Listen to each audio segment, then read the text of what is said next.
Good morning. It's Wednesday morning, 5:36 a.m., and you know what that means.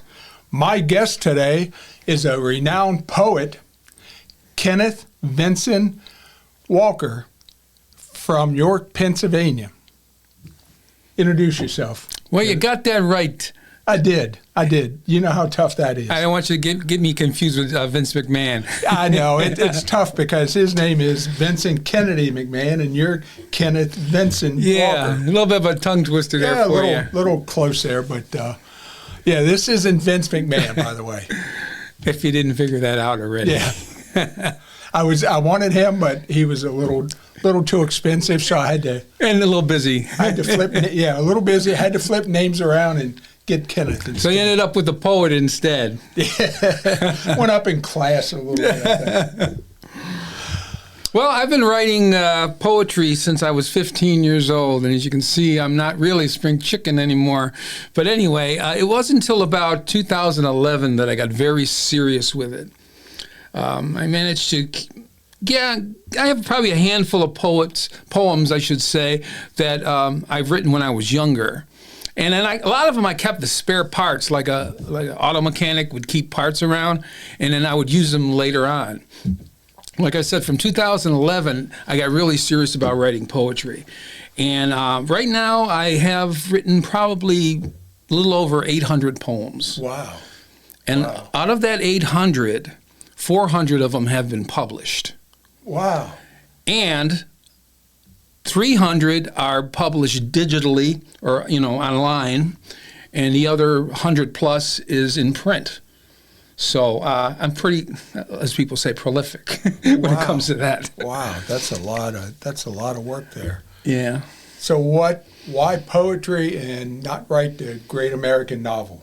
Well, the way my mind works is I have so many ideas blasting at me at one time. And they're all over the place. So instead of having a novel that's all over the place, I'll have a bunch of poems.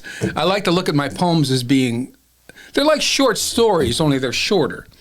And they, like I said, they tell a little story. They have a little thing about them. They all have their own personality. I like to call them my children.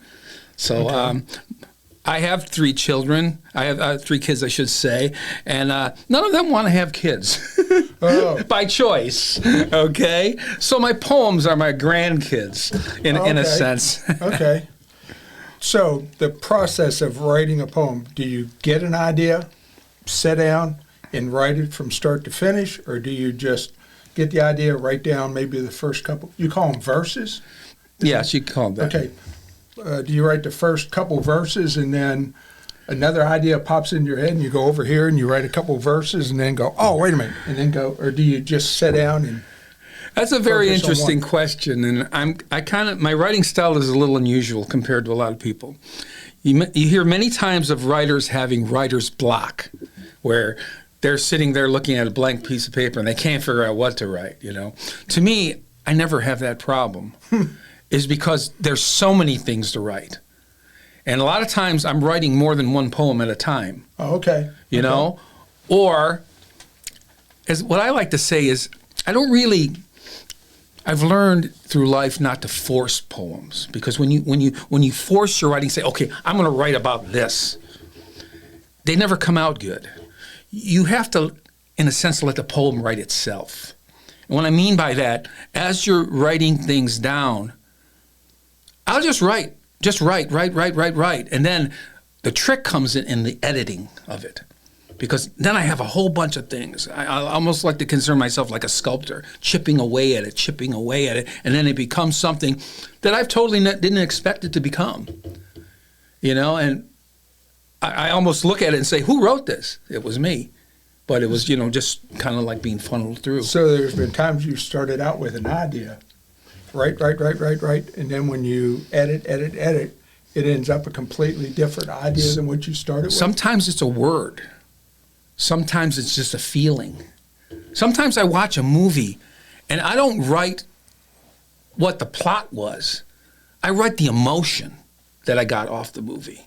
So there's a lot of different ways that I can write things. Sometimes I hear a certain combination of words that come together, and they take me into a direction. I'm considered a new formalist poet, which means I do lyrical, rhyming poetry, traditional poetry. And to me, it's very liberating. A lot of people feel like it's confining, where you have to always try to rhyme words. But to me, that just opens up new possibilities. Sometimes words rhyme with each other, and it takes me in a different direction, and I let it move me. I never write the poem. The poem writes itself, and it just uses me as a vehicle to do it. Oh, interesting. Has anybody ever come to you and, I guess for lack of a better word, commissioned a poem to you and say, hey, I want a poem written about this? No. They haven't? No. It's usually me writing, and I write for a lot of different magazines.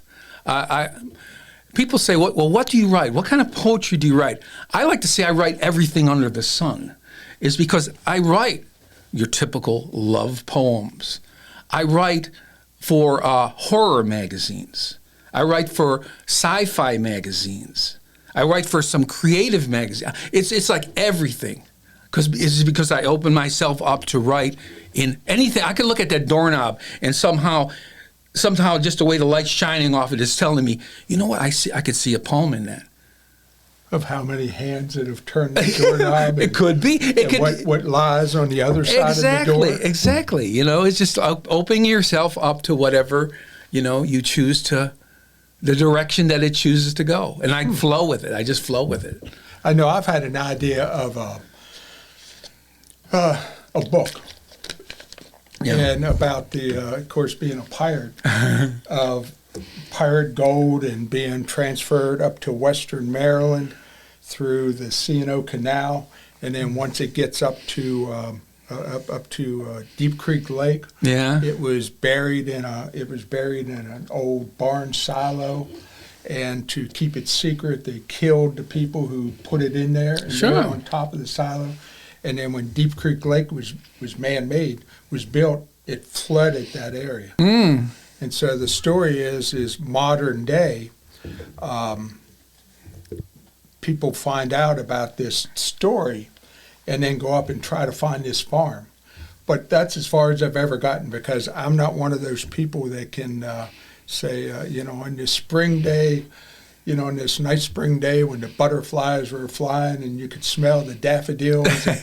I can't do that. I can do the plot. Right. And so that's all it's ever stayed at. You have a basis there of a really good story. I've never went beyond that. Yeah, but all you need is somebody to do the fine tunings. The fine tuning, yeah. Right. Yeah, just fill in the right. Because what I just told you would be a page and a half. 2 pages. I need somebody to make it 60 pages. Right. With a lot of fill in there. Yeah. And I got more details than that. But, sure.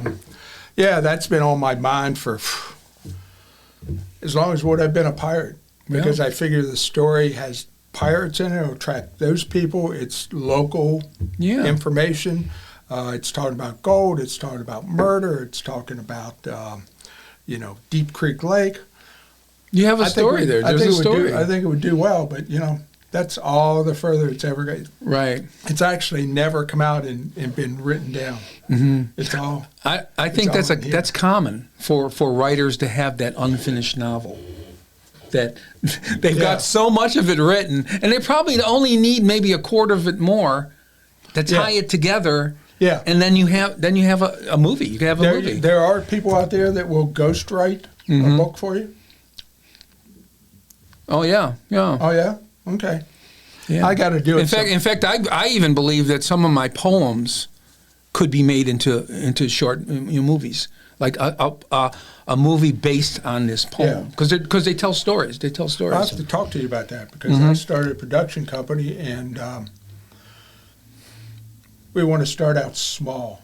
Because I've worked in the movie business for a long time now, and there may be a certain amount of people out there that probably shouldn't be making movies. And I criticize them because I've been in the business long enough to know what works and what doesn't work. Right. And so I decided to start my own production company and see if I really had have a legitimate complaint to them. But I want to start out small. I want to start out with just shorts, Right. 45 minutes or less. Right. You know, just simple concepts, get story told, and boom, you're done. Right. Low number of cast members, low production, and just see if it works, because I may get into it and go, this is harder than what I thought. Yeah. Well, it depends on how well it's written, because that's the basis. Because if something is written well, you could get by with 1 or 2 cast members if it's written very well. Yeah.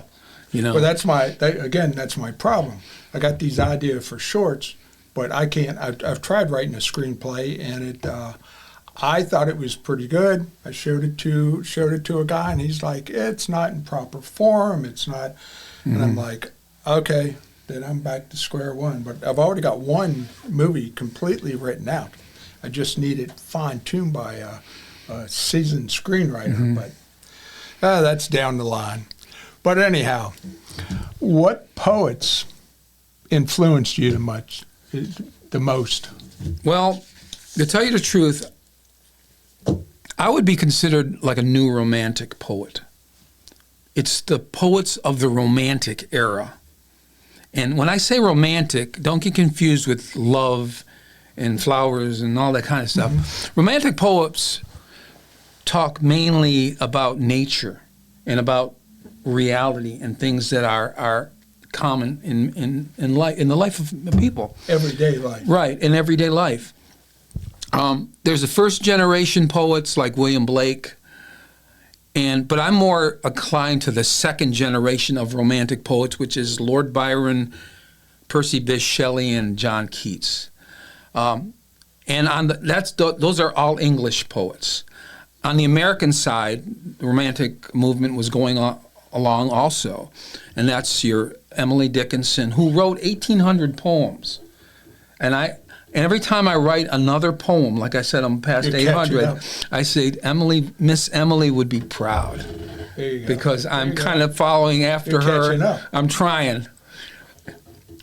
To give myself a little bit of credit, not to say that I'm comparing myself with Emily Dickinson, but my poems are a lot longer than hers. A lot of her poems are very short. Now, a question you may not know, back in the day of those, how did they get their poetry distributed? Nowadays, you can write a poem, put it on the internet, boom, and you're out there. How did they do it? Well, to tell you the truth, we have it a lot easier because of the internet. If it wasn't for the internet, I would be even more obscure than I am now. They had to go to publishers. And Emily Dickinson only had a handful of poems published in her lifetime. And out of the 1,800 poems were published posthumously after she died. You know, and I'm trying to get as many of my poems published while I'm still on this earth. Yeah. Now, did they back then, well, I'll ask you a double question here. Did they back then go around to town meetings and stand on a soapbox? And do you present your poems directly to the public, like a reading or? Yes, I've gone to many coffee houses, many poetry readings. I've featured many times as I consider myself not just a poet but a spoken word artist. And I've performed at concerts where there was all musicians and I was the only poet asked. So I get my poetry out. Lately ever since COVID changed a lot of things in poetry. Poetry was kind of booming, and ever since COVID hit, it's come to a stall, starting to pick up a little now. But I changed all my focus into publishing, getting my stuff published. Okay. And so right now, every once in a while, I'll do a stray coffee house where I'll go and do 3 poems or something. But I'm not really featuring myself because I'm concentrating my efforts on getting my stuff published. Okay. Mm-hmm. Now, when you did a show and you were the only poet and the rest was music, were you like the scenes we see in an old Western where, you know, and the poet comes out and does the poetry and they're throwing oranges and stuff because they want to see the girls and the entertainment? My stuff is pretty well received. I've heard people say that I would rather gouge my eyes out than listen to poetry. Yeah. But you have to give it a chance. Just like music, there's all kinds of music. You might hate 90% of the thing, but you might find 10% that you really like. And poetry is the same way. I don't say that I appeal to everybody, but I appeal to a different group. You know, like I said, a lot of my poetry is dark. It's I call it my noir poetry, and those are that's the poems that I write in my sci-fi and my horror magazine, and those appeal to the certain group, you know. Yeah. And I'm not trying to please everybody. Yeah. Tell you the truth, I'm not trying to please anybody. Right. I'm just trying to please myself, and then you want to come along for the ride, come on down. If you don't want to, fine. I don't have a problem with it. Oh, let's see what other questions. I know what I would off of that. How would you suggest somebody dip their toes into poetry? How do you start if you're not already into poems? I think the best way really is like say a musician who wanted to learn music. You have to listen to music and find out what you're attracted to in it, because it's a wide topic. And the same thing with poetry. You need to read what other people are doing, and I don't say copy what they're doing, but let it influence you, and then find what you like, what you don't like, and then you start putting thoughts together. And it's very cathartic. There's something about releasing these things and thoughts in your head. And when you start putting stuff on paper and then you read it back, it has a liberating feeling. And I would encourage anyone to just try it. You know, just try getting your ideas out there. Don't think ideas are for somebody else and you're just the audience. You could be the one giving an idea that inspires somebody else. That's true. That's true. I know, some years back, I just happened to start on, what's the music, iTunes. And I just found one song I liked, and then it was kind of like in the folk music type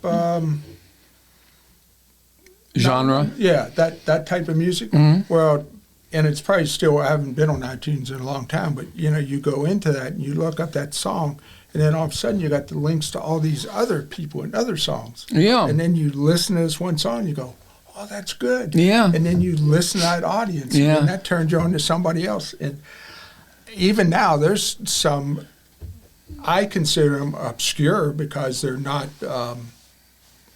well known. Right. There's some great artists out there, but you just have to be that adventurous to get into that. Mm-hmm. And I'm sure it's the same way once you get into poetry. You know, they'll listen to your things and go, you know, that's not bad, and then another name will pop up, or they'll listen to one poem of yours and go, you know, it wasn't bad, so they listen to 2 or 3 more of your poems. Right. And then next thing they're buying your book.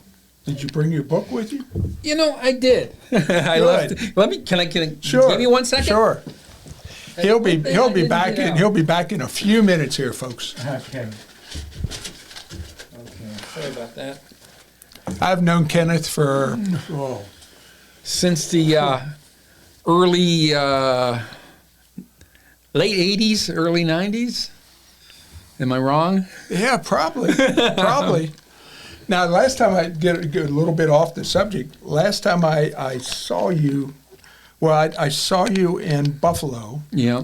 And then... You were at my house. I was at your house. And then the next time I saw you, I was at your house again, but you were at... a different house. Saratoga? Yeah, I moved to Saratoga Springs.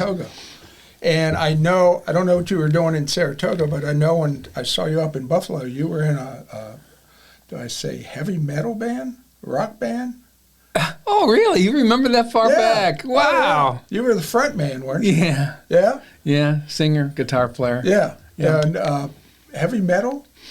Well, I wouldn't say that. It was kind of. It was more modern. It was like a new age of new wave band. What was the name of that band? Test. Test. That's what it was. Yeah.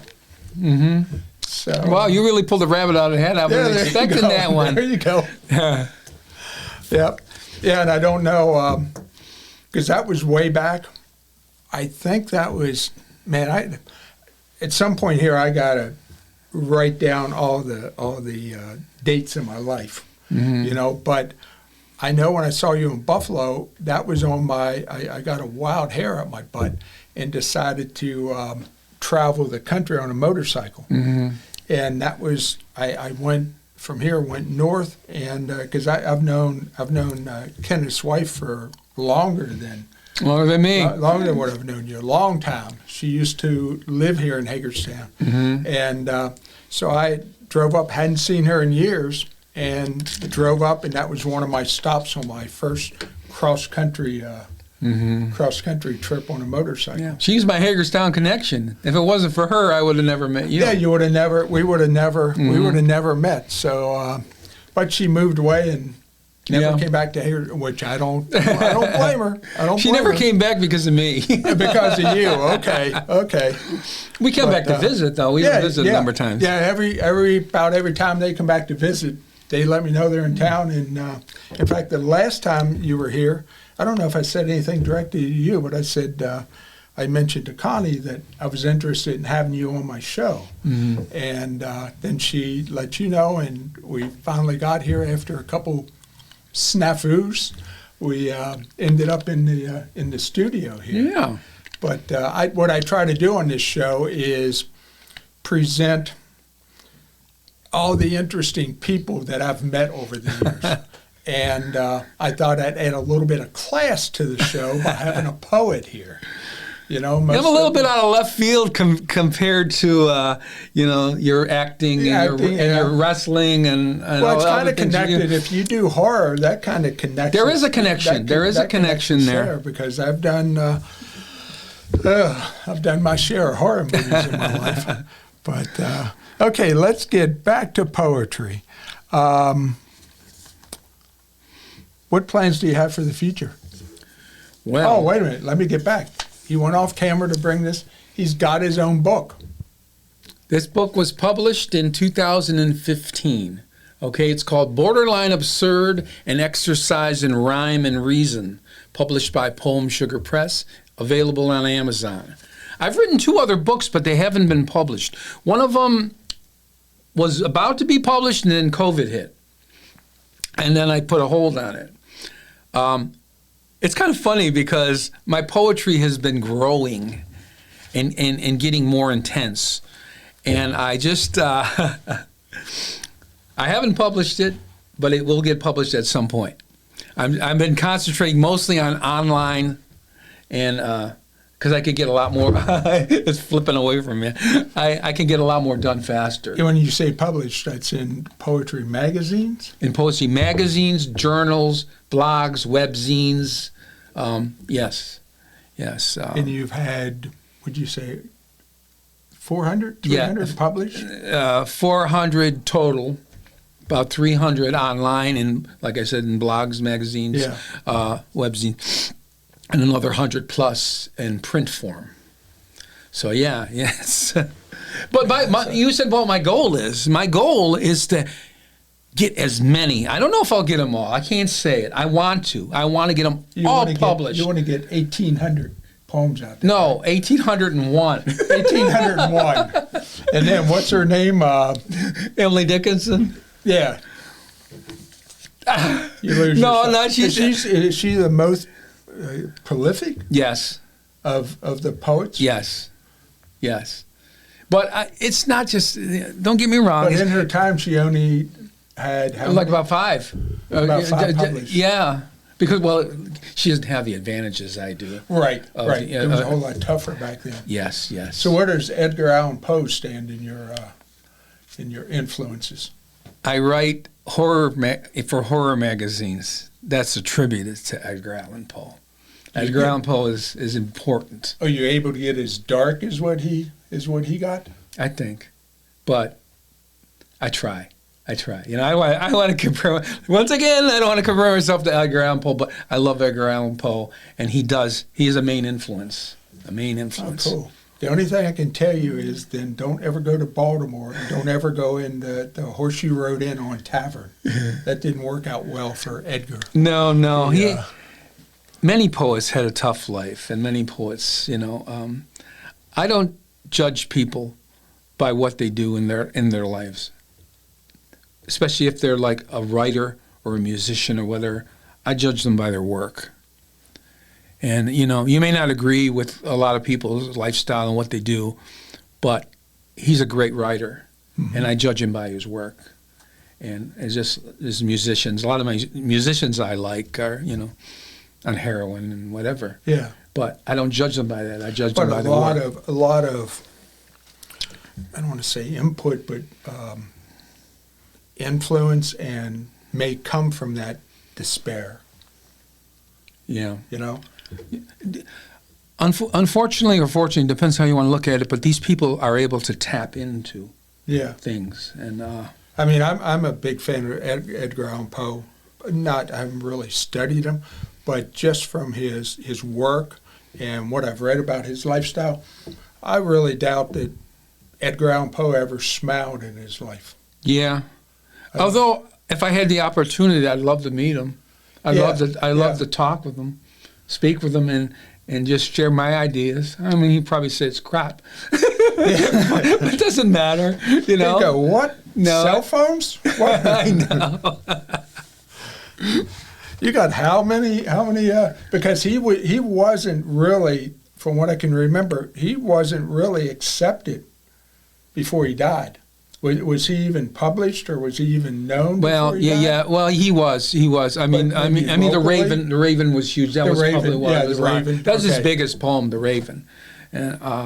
But he's known for not just poetry, but short stories. Yeah. So he kind of divided his. I'm specifically a poet, where he was a poet, short story. Never thought about doing just a short story, or you said you look on some of your poems. And They can be elaborated upon. They're a short story in poetic form. And so they're kept short, but not to say they can't be expounded upon. You know? Right. I mean, I always have that ability to do that. I like to keep them short because if you get them too long, then it's harder to get them published. Okay. That's the thing. You know. What's a perfect length for a poem to get published? Well, read time. I'd like to keep it under 50 words. Once you start getting past 100, it gets harder. Well, 50 words, that's not...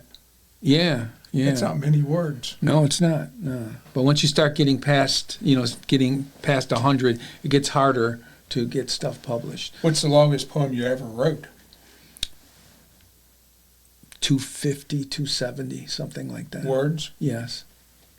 Yeah. And that's about how many verses? I don't know. 50, 60 verses maybe? Well, my lines aren't that long.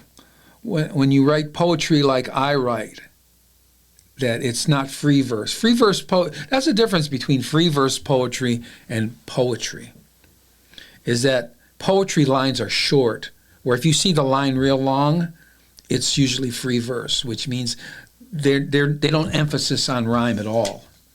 Where mine is kind of like a hybrid blend, where it's a little bit of free verse, a little bit of rhyming. It's kind of intermingled. I know I've read some poems that it must be the free verse, where it's like I feel like I'm just reading a story, a sentence. Yes. And then a second sentence. Yeah. And then a third sentence, whereas that could all be put into a story form. Right, it could be a story. Right after each one, because there's no rhyme to it. There's no... Every once in a while they'll throw in a rhyme. Right. I guess just to, make it look more poetic. Right. But you'll find some of my poetry is more overt, the rhymes, and some of it is very subtle, where it's not really a true rhyme. It's like what's called like a slant rhyme, where it's just... is based on the vowel or whatever, but if it has it's certain. But the thing is with rhyme, is rhyme is a very amazing thing. The rhymes actually speak to each other. The rhymes actually tie into one another. And there's certain motion you get when you read the poetry and these rhymes connect, and you don't even realize they're connecting. But my goal is to write a rhyming poem that you don't even know that it's rhyming. But it is. Yeah. That's interesting. Are you prepared to do one of your poems? Yes, definitely. Now, the ones you've written, do you have them in your head, or? A lot of them, but none of the ones I have here today. None of the ones you have today. Okay. Because this is a little bit of a longer show than I'm used to. And so I wanted to have something that had a little more length to it. Okay. You know, I don't really have the real long ones memorized. The shorter ones, yes. Shorter ones, yeah. But it's because I have so many. You ever do just like a 4-line poem, like? No, never that short. Roses are red, violets are blue. I think the shortest poem I've ever written has been 30 words. 30 words. And that's up. I don't get any shorter than that. Man, that's pretty. That's 30 words is tough to convey any message in. You know, to tell you the truth, it's harder to write a shorter poem than a longer one. Oh, I bet.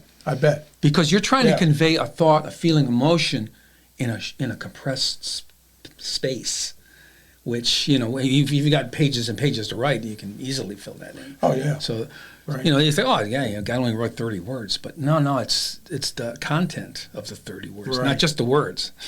Okay, we're going to have a poem. It's called Chateau... Ode to Chateau Marmont. There you go. That's what he said. So here we go. We're going to hear it on Jesse Green Live. Before I do that, let me just say a little bit about Chateau Marmont. Okay. Chateau Marmont is a hotel out of a French style in Los Angeles, where the golden age of Hollywood would go. Errol Flynn, Marilyn Monroe, and all these people, and they had all kinds of things happen in this place. Is it still standing? And it's still standing. It's still standing. And it's probably a Dunkin' Donuts. It's probably most famous because it's the place where John Belushi died. Oh. He was given a drug overdose there, and he died. Before I start, I'd like to quote Scatman Crothers from The Shining, which everybody's seen The Shining. I think a lot of things happened right here in this particular hotel over the years, and not all of them was good. Okay, here we go. Ode to Chateau Marmont, published by Black Petals Magazine, October 2023. So notoriously and deliciously scandalous, yet nonchalant this Chateau Marmont, a castle set high upon a hill where indiscretions are handled discreetly. Even if these walls could talk, you trust they dare not tell. All the rage, ripped right from the ragtag tabloid pages of Hollywood, hearsay, innuendo, wild rumors of Hollywood's golden age. Celebrated by celebrity fits of rage, debauchery, tragedy, and untimely death, indelibly etched in the headstones of patrons past on the Sunset Strip.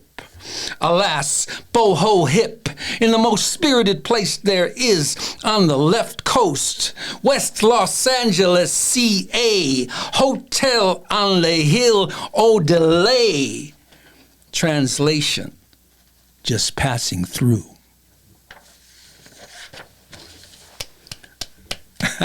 Very good. Very good. Thank you. I like the... a lot of that was presentation. I've been known for that. the presentation, I love that. Love that. You got one more? I got two more. Two more. If you let me. Okay. We have time? All right. Time. This is called Last 13 Steps. Also published by Black Petals Magazine in January 2024. Kenneth Christ, Editor-in-Chief. Just 13 steps are what lie ahead in the slow walk of a condemned man. Music plays on in my head. A somber tune, a dirge of the dead.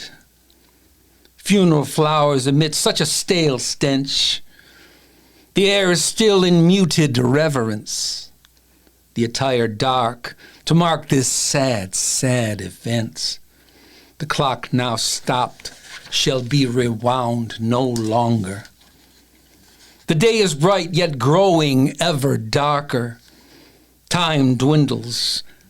I'm not a murderer, yet shall be hanged by the neck beyond these next 14 steps. Very good. Thank you. Very good. Hope you all like that. 2 original poems by Kenneth Vincent Walker. Vincent Walker. You stumbled. I did. I had to hesitate. I had to hesitate there a second. Okay, and we got a real treat. Got a third original poem. Okay, are you ready? When I wrote this poem, it's called Pathway into Darkness. It's about Dracula's castle. And the original name is called, I just went blank on it. But anyway, it was a name that isn't very scary or spooky or anything. So I changed it back to Dracula's castle. And this is published by Dark Winter Literary Journal, October 23.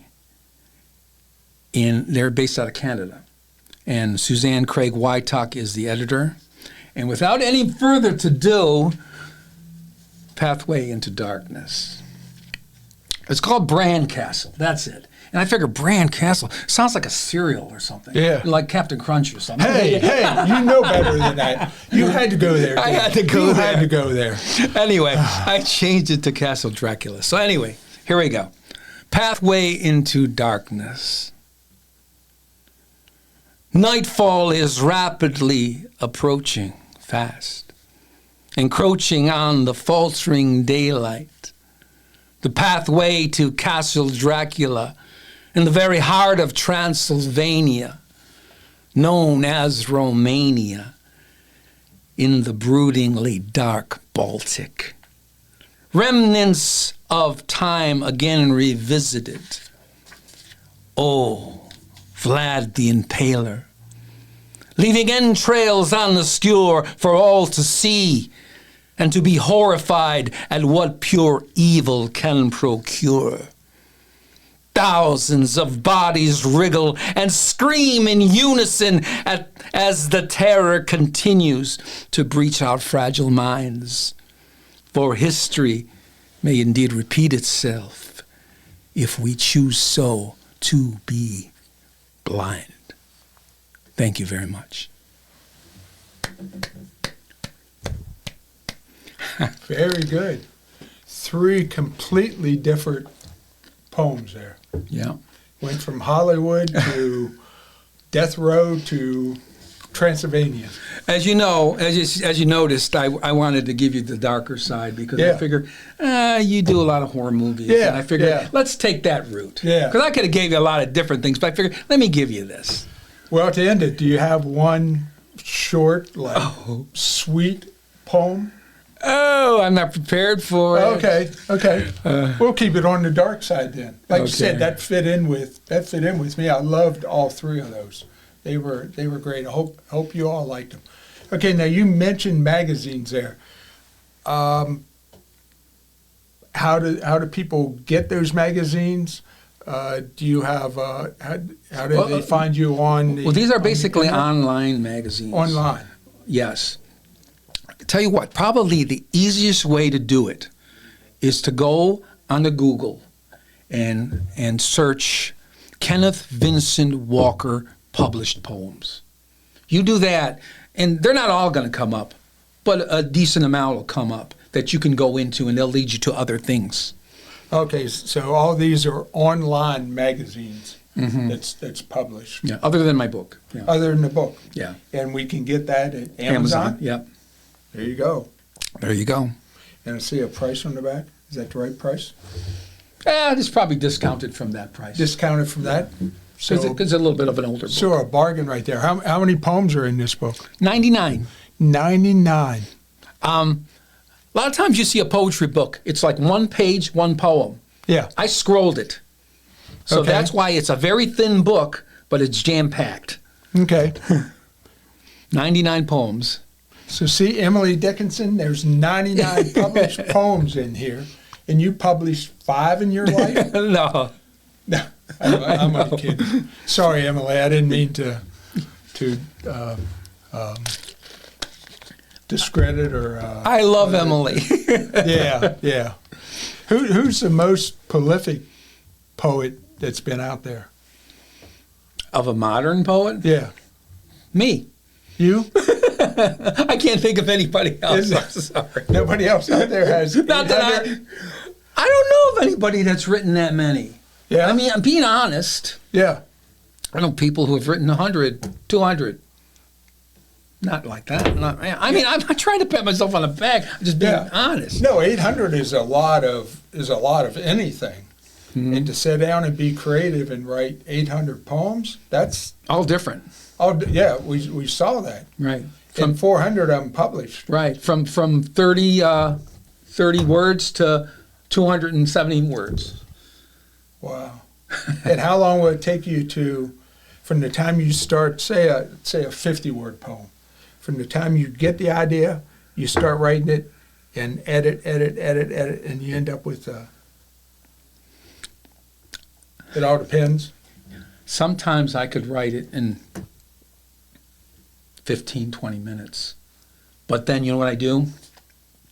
I go to sleep and I wake up when I'm still groggy and I look at it, and that's where I do my editing. Okay.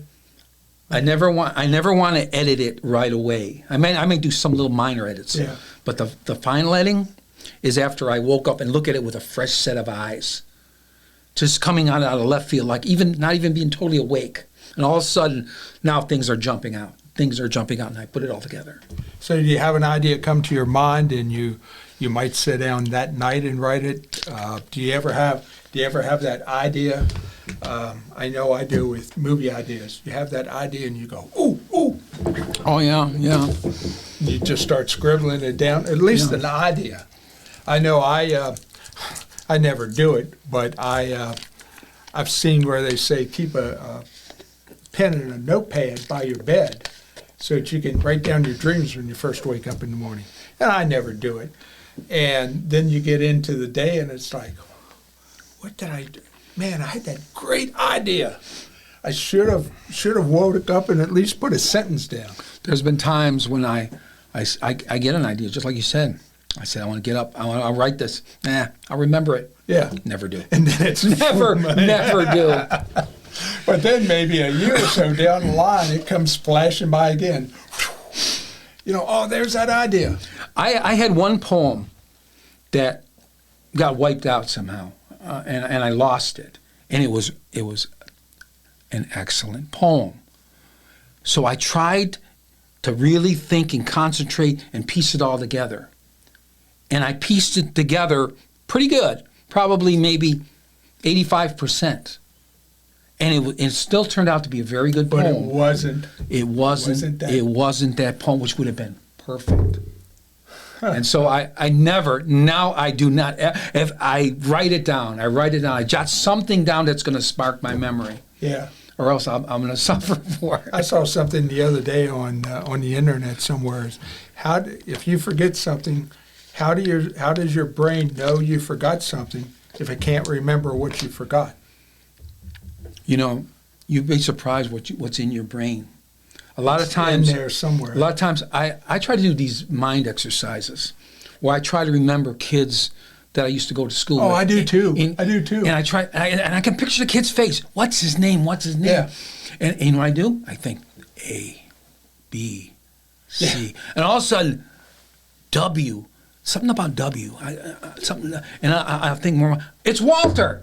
Yeah. And it's a little mind exercise. Well, I do the same thing because I drive a lot around this area with my business, and sometimes I'll intentionally take a different road, and go by some kid's house that I knew when I was in high school, and I'll go, you know what?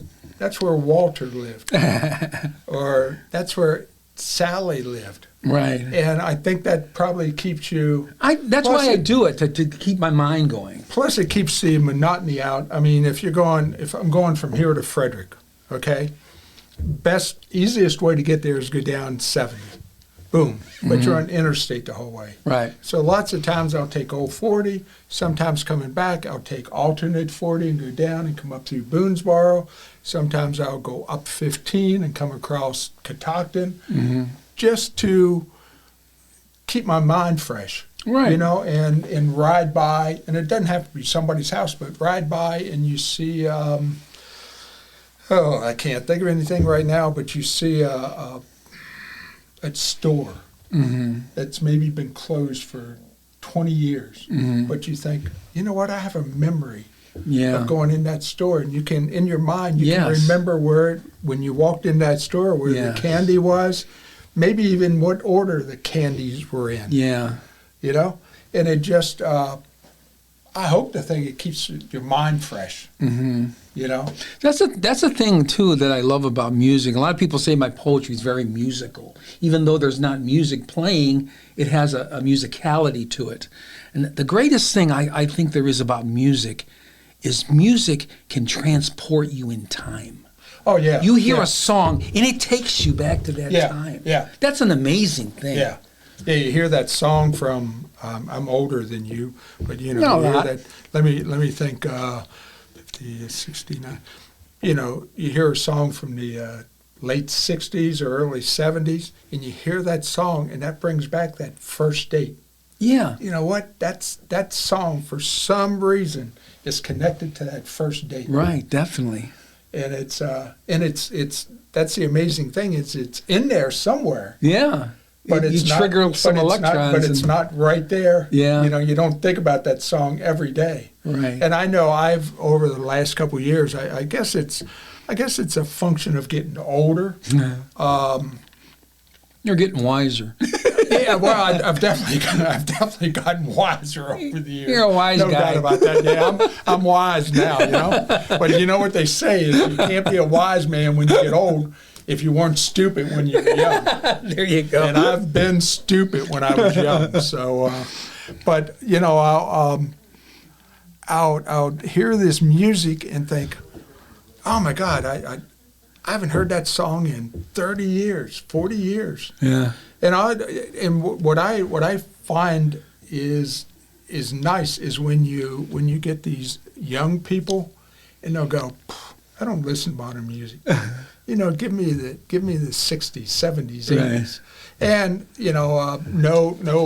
no discredit to any artist or any style out there, but that was music. That was music. And there's still music coming out now, but a lot of it and maybe that's a function of being old. If I was in my 20s right now, I might be real excited about the music scene out there. But I like poetry. I like songs that tell a story. Like the devil went down to Georgia. Yeah. Looking for Well, one of my favorite artists ever was Harry Chapin. Oh, Taxi. Oh, Taxi. It doesn't get it. Well, it does get better than Taxi. Have you ever heard the song? Oh man, it starts out about old John Joseph. Corey's coming. Okay. Harry Chapin, Taxi. Oh wow. I was talking about poets, and I'm talking about how the modern day poets are musicians and lyricists. Yeah. And I mentioned Harry Chapin in this book because it was cool. an influence. Oh, cool. One of the cool things that happened to me in life, this has been several years back, but I went to see Tom Chapin, his brother, in concert. And Tom was signing, his books and all. And when I went up to get his signature, I told him, I said, you know, Harry was one of my favorites. And he puts his hand on my shoulder and he goes, mine too. And I'm thinking that was, I never got a chance to meet Harry. He was killed in an auto accident way too soon. Right. Another one of my favorites was, Jim Croce? Jim Croce. There you go. I knew you were going to say Jim Croce. And he went way too soon. A funny story on that, and then we'll end this up, is I was in the Navy. I came home, and Jim Croce was playing down at Merriweather Post Pavilion that weekend. But it was too late to get tickets. And I was just home for a week or so and had to go back to the Mediterranean. And I go back to the Mediterranean, and it wasn't a month, 2 months, he was killed. Yeah. And knowing what I know now, you can always get a ticket to a concert. And I'm sure back then it probably cost $250. Yeah, they were cheap. It was so cheap. To get into concerts. And so, you know, what I've learned from that and what you learn from life a lot is if you get an opportunity to do something you want to do, or go see somebody you want to see, or do it. Call a friend, call your mom or dad. Do it. Freaking do it. Do it, because there's no guarantees in life. Not at all. Okay, I'm kicking the soapbox out from under me, and no more lessons in life. No more preaching. If you want lessons in life, you're going to have to subscribe to Jesse Green Live Lessons in Life. It's only $18.95, and you get 5 full lessons. That's junk. That's junk. Okay. Well, I certainly appreciate you coming in here and enjoyed the poems, and it was great talking with you. Hey, I had a good old time. I'm glad we did it live. Yeah. You know what I mean? I'm glad I came to Hagerstown.